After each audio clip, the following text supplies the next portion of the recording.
Good morning. इस video में हम डिस्कस करेंगे importance of the standard electrode potential. यानी कि जैसे हमने पिछले कुछ वीडियोज में हम इलेक्ट्रोड पोटेंशियल की बात कर रहे थे, how to measure the standard electrode potential, ये सब हमने देखा। बट ये करने की जरूरत क्या है, व्हाट आर द इम्पोर्टेंस? तो we can extract a lot of useful information by knowing the values of standard electrode potentials.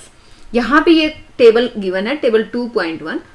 इस टेबल में at temperature 298 kelvin standard electrode potential values are given for the reduction half reactions of many half cells. ठीक है, तो यहाँ पे देखिए ये reduction potential value है, क्योंकि हमने क्या बताया था, जो स्टैंडर्ड इलेक्ट्रोड पोटेंशियल है वो स्टैंडर्ड रिडक्शन पोटेंशियल है। वो क्या है? स्टैंडर्ड रिडक्शन पोटेंशियल है। और जो हमारा स्टैंडर्ड हाइड्रोजन इलेक्ट्रोड है, जिसपे रिडक्शन ऑफ हाइड्रोजन के लिए हमने वैल्यू ली थी, हमने असाइन किया था this value is 0 at all temperature.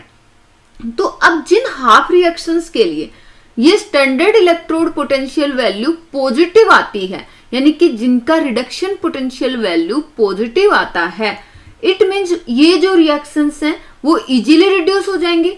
तो if the standard electrode potential of N electrode is greater than 0, मतलब पॉजिटिव वैल्यू का मतलब क्या है? Greater than 0। तो इसका मतलब क्या है कि यहां पे रिडक्शन इजीली हो जाएगा, और रिडक्शन इजीली हो जाएगा तो इन रिएक्शंस में जो रिड्यूस्ड फॉर्म है that is more stable compare to hydrogen gas. इसके अलावा जिन रिएक्शंस का standard electrode potential value negative है, यानी कि यहां पे लेस देन 0 है, इट मींस इनका रिडक्शन जो है इजीली नहीं होगा। इनका रिडक्शन इजीली नहीं होगा तो यहां पे जो हाइड्रोजन गैस है it is more stable than the reduced form of these species, जिनका standard electrode potential value negative है। उस केस में जो हाइड्रोजन गैस है that is more stable as compare to the reduced form of that species. Okay, अब इस table से हम ये देखेंगे कि जो स्टैंडर्ड इलेक्ट्रोड पोटेंशियल फ्लोरीन की बात करें तो it is highest. Here we can see the standard electrode potential for fluorine, this value is highest.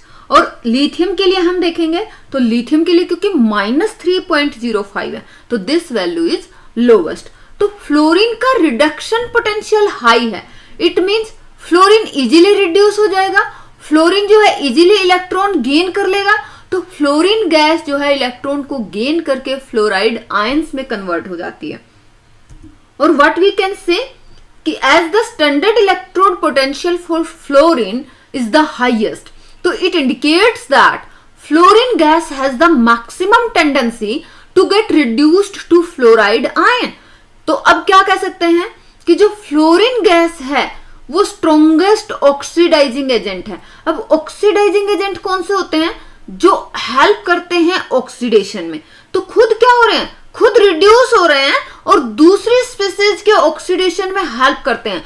तो फ्लोरीन गैस खुद क्या हो रही है? यहाँ पे आप देखेंगे खुद रिड्यूस हो रही है, इजीली इलेक्ट्रॉन गेन कर पा रही है। और जो स्पीसीज इजीली इलेक्ट्रॉन गेन कर पा रहे हैं तो उनको हम यहाँ पे क्या देंगे? आपकी रिड्यूस्ड फॉर्म देंगी। ये दूसरों के ऑक्सीडेशन में हेल्प करेंगी, खुद जो स्पीसीज इजीली रिड्यूस हो जाती हैं। तो फ्लोरीन गैस जो है इजीली रिड्यूस हो जाती है फ्लोराइड आयंस में, तो ये दूसरों के ऑक्सीडेशन में हेल्प करती है। That's why fluorine gas is the strongest oxidizing agent. इसके अपोजिट जो फ्लोराइड आयन बनेगा, फ्लोराइड आयन जो है वो वीकेस्ट रिड्यूसिंग एजेंट होगा। ओके, नेक्स्ट पॉइंट हम बात कर लेते हैं लिथियम की। लिथियम का अगर हम टेबल से देखेंगे तो इसकी जो स्टैंडर्ड रिडक्शन पोटेंशियल वैल्यू है, या फिर हम यूं कहें स्टैंडर्ड इलेक्ट्रोड पोटेंशियल वैल्यू है, दैट इज -3.05। तो इस टेबल में लिथियम की जो वैल्यू है, lithium has the lowest electrode potential. तो इसका मतलब क्या हुआ? लिथियम जो है इजीली रिड्यूस नहीं होगा। और यहां पे आप ये रिएक्शन अगर देखेंगे तो लिथियम जो है इजीली इलेक्ट्रॉन गेन नहीं करेगा। तो इससे जो लिथियम है अगर इलेक्ट्रॉन गेन करता है तो lithium ion can gain the electron, convert into lithium solid, and this is the value for reduction potential. तो यहाँ पे ये नेगेटिव वैल्यू क्या दिखा रही है कि इस लिथियम आयन की कोई बहुत ज्यादा इंटरेस्ट नहीं है कि इलेक्ट्रॉन गेन करे। इसका इलेक्ट्रॉन गेन करने में इंटरेस्ट नहीं है, तो ये कैसे दूसरों को ऑक्सीडाइज करेगा? तो इसकी कोई खास इंटरेस्ट नहीं है कि दूसरों के ऑक्सीडेशन में हेल्प करे। तो जो हमारा लिथियम आयन है, this is the weakest oxidizing agent. और जो लिथियम मेटल की अगर हम बात करें तो lithium metal is the most powerful reducing agent in aqueous solution. इसका क्या मतलब हुआ, अभी मैं बता देती हूँ। यहां पे अगर हम देखेंगे तो लिथियम की जो ऑपोजिट रिएक्शन है वो इजीली हो जाएगी। लिथियम का इलेक्ट्रॉन लूज करने में इंटरेस्ट रहेगा, तो अगर लिथियम अपना एक इलेक्ट्रॉन किसी को देता है तो जिसको इलेक्ट्रॉन चाहिए उसकी हेल्प कर रहा है। तो लिथियम जो मेटल है वो रिडक्शन में हेल्प कर रहा है, तो रिडक्शन में हेल्प कर रहा है, तो lithium metal is the most powerful reducing agent in aqueous solution. Okay, और इस टेबल से हमें क्या इंफॉर्मेशन मिल सकती है?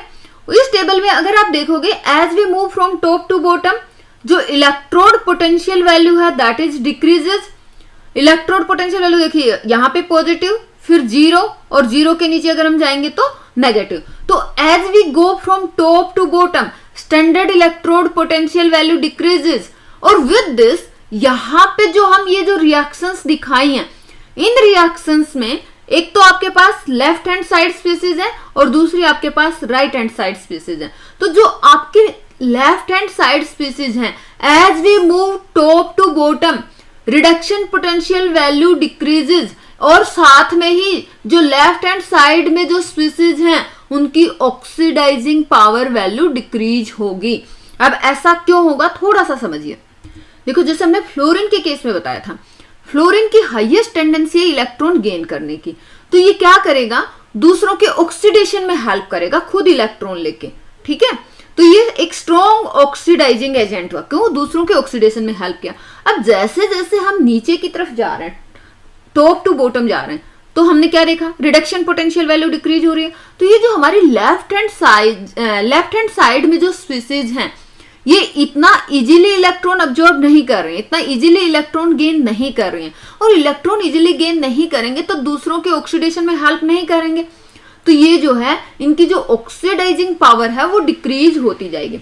दूसरी तरफ जो राइट हैंड साइड स्पीसीज हैं, इनकी जो रिड्यूसिंग पावर है राइट हैंड साइड स्पीसीज में वो इंक्रीज होती जाएगी।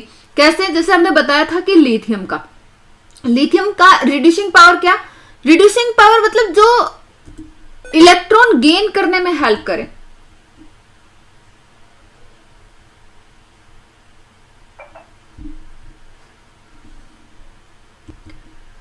जो इलेक्ट्रॉन गेन करने में हेल्प करे। तो यहां पे जैसे आप डाउनवर्ड मूव करेंगे, as we move from top to bottom, जैसे यहाँ पे ये मेटल आ गए, आपके हाइड्रोजन के नीचे आप आएंगे तो आपको मेटालिक स्पीसीज यहाँ पे दिख रही हैं, और बिल्कुल नीचे आप देख रहे हो सोडियम, कैल्शियम, पोटेशियम, लिथियम। सबसे नीचे है, सबसे बॉटम में वो लिथियम है। तो इनकी क्या टेंडेंसी होगी, ये इलेक्ट्रॉन को लूज करने की टेंडेंसी रखते हैं। तो इलेक्ट्रॉन लूज करेंगे तो they are helping in the gain of the electron by the other species, they are helping in the reduction of other species। तो इनकी जो रिड्यूसिंग पावर है वो इंक्रीज होती जा रही है। ओके, आई होप कि यहाँ पे जो कॉन्सेप्ट है वो आपको समझ आया होगा। और क्या इंपॉर्टेंस है, अभी हम बात करें अगर इलेक्ट्रोकेमिकल सेल्स के, इनके क्या इंपॉर्टेंस है। जो इलेक्ट्रोकेमिकल सेल्स हैं, they are extensively used for determining the pH of the solution. जैसे हम लैब की बात करें, सॉल्यूशन में आपको पीएच निकालना है, तो इलेक्ट्रोकेमिकल सेल यूज करके आप सॉल्यूशन का पीएच निकाल सकते हैं, सोल्युबिलिटी प्रोडक्ट वैल्यू निकाल सकते हैं, इक्विलिब्रियम कांस्टेंट निकाल सकते हैं, कुछ थर्मोडायनेमिक प्रॉपर्टीज हम डिटरमाइन कर सकते हैं, पोटेंशियोमेट्रिक टाइट्रेशन में हम इलेक्ट्रोकेमिकल सेल को यूज कर सकते हैं। तो ये आपका जो लास्ट पॉइंट है कि इलेक्ट्रोकेमिकल सेल्स कहाँ कहाँ यूज होती हैं, तो they are used to determining the various factors, various parameters. So इस वीडियो में इतना ही। Thank you.